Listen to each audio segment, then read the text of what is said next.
अभी अपन on the way to office हैं और मेरी गाड़ी लगभग पूरी सीएनजी भरने के बाद 29 किलोमीटर चल चुकी है। तो ये अपनी है टाटा पंच अकम्प्लिश्ड सीएनजी डुअल सीएनजी वाला वेरिएंट। अभी इस गाड़ी को होने एग्जैक्टली 3 इयर्स होंगे, अभी तक हुए नहीं है, अभी टाइम है, थोड़ा 4-5 महीने हो। तो ये 1 सीएनजी में कितना जाती है एक्चुअल में, जो मतलब दिल्ली, मुंबई या क्राउडेड पुणे जैसी एरिया है, वहाँ पर आप क्या अज्यूम करते हैं कि ये कितना ट्रैवल करेगी? आपको क्या आप अजम्पशंस लेके गाड़ी ख़रीद रहे हैं? उसकी क्लैरिटी के लिए मैं एक आइडिया दे देता हूँ। देखो, अपन ने ये ली थी नई जब ये फर्स्ट 4 मंथ्स थी, तो तब तो इसका माइलेज एकदम मतलब कुछ समझ नहीं आ रहा था। तब गाड़ी का इंजन भी होता है, घूमता है, फ्यूल जाता है, थोड़ा उसको रिफ़ाइन होने में टाइम लगता है। तो तब ये अराउंड 110-120 किलोमीटर जाती थी 1 फुल में। और अपने को अगर इसको आंसर करना है ना, तो ऐसे डायरेक्टली आंसर नहीं कर सकते कि ये कितना चलेगी, क्योंकि इसका कोई स्ट्रिक्ट रूल नहीं है। आप कैसे चलाते हो, कितना एक्सेलरेट एक्स्ट्रा करते हो, कितना मतलब ब्रेकिंग कम करते हो, या गाड़ी पे कितना ज़्यादा लोड है, कितने लोग बैठे हुए हैं, कितना सामान है, चढ़ाई है, काफ़ी सारे फैक्टर्स हैं। लेकिन एक तो भी नॉर्मल आइडिया अपने को आ जाती है। तो दिल्ली जैसे एरिया में अगर अपन क्राउडेड एरिया में गाड़ी चला रहे हैं, तो अपनी गाड़ी लगभग एग्जैक्टली मतलब अगर आप ढंग से चलाएं और पूरा पैक टू पैक ट्रैफिक रहे, सब कुछ मतलब बुरा हाल है, तो आपकी गाड़ी 150 से 160 किलोमीटर जाती है 1 फुल में। दिल्ली के सीएनजी के रेट के हिसाब से आपका सीएनजी लगभग 700-750 में फुल हो जाएगा। तो आप 700 रुपये में लगभग 150 किलोमीटर जा सकते हो रियल सेंस में। ठीक है, अब ये 150 में बोल रहा हूँ, तो इसमें जब ठंडी होगी तो ठंडी में आप इसमें 10 किलोमीटर 15 किलोमीटर और ऐड कर लें, तो 150 के 165 170 कर लो कि ठंडी में अगर आप ढंग से चलाओगे तो 170 भी हो जाएगा। और फिर एसी यूज़ करते हो, हीटर यूज़ करते हो, तो उसके अंदर अलग फ़र्क पड़ेगा। तो अगर आप एसी यूज़ करते हुए पंच में मतलब चलते हैं, सीएनजी का बता रहा हूँ सिर्फ, एसी यूज़ करते हुए चलते हैं, तो अपने को एग्जैक्टली वही 140 150 नहीं जाएगा, फिर 140-50 तक आप गाड़ी चला लोगे आराम से। एसी यूज़ नहीं करते हो तो ज़्यादा फ़र्क नहीं पड़ेगा, 10-15 किलोमीटर आपको 20 किलोमीटर और मिल जाएंगे, तो 170 कर लो। अब बोलेंगे इसका एडवांटेज क्या है? जैसे मेरे कुछ फ्रेंड्स के पास स्विफ्ट है, कुछ के पास डिज़ायर है, तो वो लोगों को आराम से उनकी गाड़ियाँ लगभग वैगनार है 220-250 किलोमीटर देती हैं। ठीक है, नॉर्मल मतलब दिल्ली जैसे क्राउड में 250 नहीं, लेकिन 200-220 तो दे देती है। मैंने अच्छे से बात किया और इस बात पे कंफर्मेशन है कि यस देती हैं। तो इसका फ़ायदा ऐसा है कि जब आप इसको हाईवे पे चला रहे हो, अभी जैसे मैं एक्सप्रेसवे पे ट्रैवल करता हूँ, ट्रिप करता हूँ, तो मेरी ये जो गाड़ी है टाटा पंच अकम्प्लिश्ड, ये मेरे को आराम से एनी हाउ 220+, 250+ भी निकाल देती है।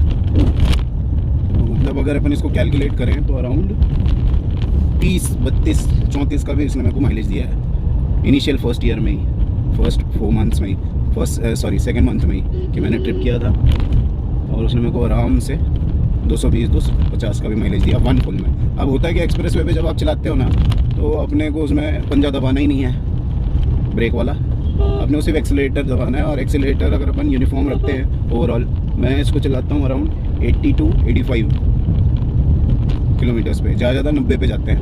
कहीं ओवरटेक करना है तो आपने 95 कर लिया। तो अगर अपन इसको 80 से 90 के बीच में चलाते हैं तो अपने को ये अच्छी माइलेज देगी, कोई भी गाड़ी देगी, लेकिन मैं अपना बता रहा हूँ। ठीक है, तो मेरे को इसने 220-250 भी दिया है। और वही अब इसको अपन शिफ्ट कर लें कि अपन फर्स्ट अगर इसको हम कंपेयर कर रहे हैं, तो अपन इसको वैगनर से या स्विफ्ट से कंपेयर नहीं कर सकते। पहली बात तो इसका जो ड्राइविंग स्टाइल है वो बहुत ईजी है, बाकी गाड़ियों में स्टीयरिंग इतना स्मूथ नहीं है जितना इसका है। आप इसको बड़े इजीली ही मैनूवर कर सकते हैं, यहाँ से वहाँ घुमा लो, कोई दिक्कत नहीं, और बहुत आसानी से हर जगह से ये निकल जाती है। कहीं से भी निकालना है आपको, कहीं तकलीफ़ नहीं देगी। मेरी गाड़ी कहीं से टच नहीं होती है और मैं हर जगह से निकाल लेता हूँ। तो मैनूवरिंग जितनी इसकी आसान है, जितनी स्मूथ है, बाकी की गाड़ियों की नहीं है, इसके साथ वाली है। ठीक है, इवन अपनी जो सेल्टॉस है हमारी, उसमें मुझे उसका हैंडल उतना बढ़िया नहीं लगा जितना इसका स्टीयरिंग व्हील है। अब बात आ रहे थे अपन पेट्रोल पे आपको मारुति की गाड़ियों का अच्छा मिल जाएगा माइलेज। अच्छा मतलब 16, 17, 20, 22, यहाँ तक की 22 तक भी मिल जाएगा पेट्रोल में। अब डीजल खैर बैन हो रहा है, तो पेट्रोल में आपको इतना माइलेज दे देगा। और अब इसका ड्रॉबैक यही है कि इसका जो इंजन है वो रिफाइंड नहीं है पेट्रोल में, मतलब सीधा अपन दिल्ली जैसे ट्रैफिक की बात कर रहे हैं। तो आपको ये देगी 8, 9, 10, 11, 12, 13, 14 दिल्ली जैसे ट्रैफिक में। तो आप फिर दुखी रहोगे और फिर आपको कॉन्स्टेंटली 2 नंबर्स दिखेंगे आराम से, मेरे भाई चढ़ा देगा 8 और 9, 8 और 9 ज़्यादा दिखेगा। तो अपने को अगर हम कम से कम ब्रेक और कम से कम क्लच दबाते हैं और यूनिफॉर्म रखते हैं तो अराउंड 15, 14, 15, 16 आपको ये माइलेज देगी सिटी में, जैसे जिसकी बात कर रहे हैं। और जो रेगुलर मतलब अगर सच बोलना चाहिए तो 9-10 का देगी एसी चला के, 9-10 का। इस टाइम पे अगर अपन इसको पेट्रोल में स्विच करें, यहाँ पे बहुत ही सिंपल है, एक बटन है, आपने प्रेस करना है, वो ऑटो स्विच हो जाएगा तुरंत उस पर। और मान लो कभी अपना ये ख़त्म हो जाता है, क्या कहते हैं, सीएनजी ख़त्म हो जाती है, तो वो ऑटोमेटिकली पेट्रोल पे स्विच हो जाता है। और फिर अपन ने अगर इस पर सीएनजी भरा ली तो फिर वो ऑटोमेटिकली सीएनजी पे भी स्विच हो जाता है।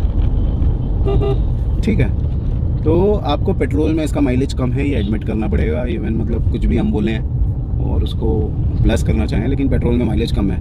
बट जो पावर है, जैसे मेरे एक फ्रेंड है एसोसिएट, उनके पास स्विफ्ट है सीएनजी की। तो जब उन्होंने इसको चलाया, मैं लेके गया था ऑफिस, तो उन्होंने देखा, उन्होंने कहा यार ये तो लग ही नहीं रही सीएनजी है। तो जब आप इवन आप सीएनजी मोड में चला रहे हो गाड़ी, तो आपको पावर लैक नहीं करता, आपको समझ आता है कि हाँ भाई गाड़ी में तो पावर है, कहीं पे गाड़ी आपको पीछे नहीं खींच रही। नॉर्मल इसमें अब चढ़ाई वगैरह है तो उस पर तो अपन नॉर्मल गाड़ियाँ भी जो सीएनजी हैं वो सारी ड्रैग करेंगी। तो पेट्रोल में इसका अराउंड 8 है ऑन एवरेज, लीस्ट 8 से नीचे नहीं जाता और ऊपर चले जाता है 14, 16, 17 दिल्ली जैसे क्राउडेड एरिया में, ट्रैफिक वाली जगह पे। अब रही अच्छी बात, सेम इंजन सेम फ्यूल आपका पेट्रोल, जब मैंने उसको हाईवे पे चलाया है तो इसने मेरे को आराम से बहुत ही इजीली 19, 20, 21, 22 यहाँ तक कि 24 और 26 का भी माइलेज दिया है पेट्रोल में। तो अगर अपन लंबे ट्रिप्स पे ये गाड़ी ले रहे हैं, जो कि मैंने इसकी कम से कम 4-5 ट्रिप तो की हैं, एसी इसकी एक्सप्रेस कूलिंग है, एसी तुरंत होता है। मैं थोड़ा बंद कर देता हूँ क्योंकि ज़्यादा कान ठंडे हो जाते हैं। तो आपको ये एक्सप्रेस वे पे, हाईवे पे आराम से 20, 22, 24 का भी माइलेज निकाल के दे देगी। तो बहुत बढ़िया मतलब। और जो मैन्यूवरिंग है, जो आपका कंट्रोल है, आपको एक टॉल बॉय स्टैंस मिलता है, ऊंचाई पे रहते हो। मेरी गाड़ी कहीं से भी मैं कुदा लेता हूँ, निकाल लेता हूँ, कहीं इसने आज तक दिक्कत नहीं थी। तो बड़ी ही इजीली चलती है, कहीं कोई प्रॉब्लम नहीं। और सेफ्टी तो लाजवाब। अब ये जो मेरा वाला वेरिएंट है, इसमें 2 ही ये हैं, क्या कहते हैं, एयरबैग्स। अभी वाली में तो 5 एयरबैग्स हो ही गए हैं सब में, लेकिन इसमें 2 एयरबैग्स हैं। मैंने यहाँ ऋषिकेश गया हूँ, देहरादून गया हूँ, हरिद्वार गया हूँ, महाराष्ट्र गया हूँ, MP, राजस्थान, गुजरात, सारी जगह पे गाड़ी लेके गया, कहीं पे इस गाड़ी ने कोई तकलीफ नहीं दी। माइलेज में शानदार। तो अगर फाइनल मेरे को एक बार पहले क्लैरिटी दे देता हूँ कि पेट्रोल में इन सिटी आपको ये देगी 9 से 14, और AC ऑन करके, AC बंद करते हो तो 15-16, खास फर्क नहीं पड़ेगा 2-4 किलोमीटर्स का। और सेम पेट्रोल में हाईवे पे आपको ये देगी 20, 22, 24, अच्छा चलाना है 80 to 85 किलोमीटर्स पर आगे स्पीड पे, ठीक है। और CNG पे आपको ये देगी इन सिटी 16, 17, 18, और हाईवे पे 28, 26, 28, 30, 32। अब वो चलाने के हिसाब से है, रोड कैसा है, काफ़ी सारी चीज़ें उस पर हैं। तो ऐसा ये अपनी टाटा पंच, अब ये कोई भी CNG, मतलब मेरे नॉन में भी और लोगों ने पंच लिया है, मेरे जीजा जी के पास भी पंच ही है, उनका देख के हमने लिया था। तो कोई भी नॉर्मल पंच आपको लगभग इतना ही देगी। अब आपको कंपनी वाले बोल रहे हैं 16 देगी पेट्रोल पे, 18 देगी सिटी में, तो वो तो देखो जी होगा नहीं, रियल में होगा। मतलब दिल्ली जैसे अपने को बम्पर टू बम्पर ट्रैफिक अगर देखना है तो अपने को 8, 10, 12, 14 ही मिलेगा। तो अगर आप पेट्रोल वेरिएंट लेते हैं तो आप फंस जाएंगे। और ये हमारे नॉन में एक व्यक्ति ने लिया, मैंने उनको समझाया, अब खैर ले लिया और वो पैसे से ठीक है, लेकिन तब भी अगर पैसे एक्स्ट्रा भी है तो उसको क्यों वेस्ट करना। दिल्ली में इतने CNG पंप पे हमने को वेट नहीं करना पड़ता। बाहर की स्टेट्स में, राजस्थान, बाकी जगहों पे, महाराष्ट्र में तो बहुत बुरा हाल है CNG का। अपने पास अगर फैसिलिटी है पूरा लो, और बहुत ही स्मूथ चलेगी अपनी है, कहीं आपको कोई तकलीफ नहीं देगी। और आपको फील होता है कि आप मतलब बैठे हैं, सही चीज़ है। ये ऐसा है यहाँ पे तो अच्छा आपको 700 रुपये में CNG भर जाएगा। 700 रुपये में 150-200 किलोमीटर, ठीक है, 150 तो पक्का है। 150 आज भी मेरी 160, 170 चली है, तो आपको, और AC अभी भी चल रहा है मेरी गाड़ी का,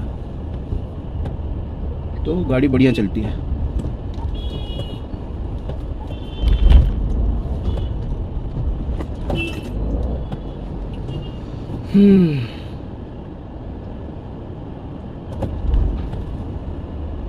तो अगर आपको लेनी है टाटा पंच तो आपको ना कोई टेंशन लेने की ज़रूरत नहीं है। और ऐसा नहीं, मेरे को किसी ने बोला नहीं है, मेरे को ना पैसे मिल रहे, लेकिन मेरा जेन्युइन है कि मैं जब से इस गाड़ी को लिया हूँ मेरे को कोई नुकसान नहीं हुआ, कहीं तकलीफ़ नहीं हुई।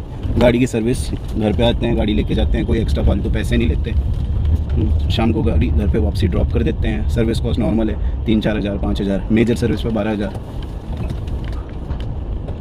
एक ही मेजर सर्विस की है मैंने अभी तक 20,000 किलोमीटर्स वाली, उसमें 13,000 रुपये लगे, बाकी सब 3,000 7 हज़ार। और गाड़ी चलाने तो इतना तो जी देना पड़ता ही है, मतलब इतना कोई ज़्यादा खास नहीं है ये, इतना अपन अज्यूम करते हैं। ठीक है, आगे देखिए।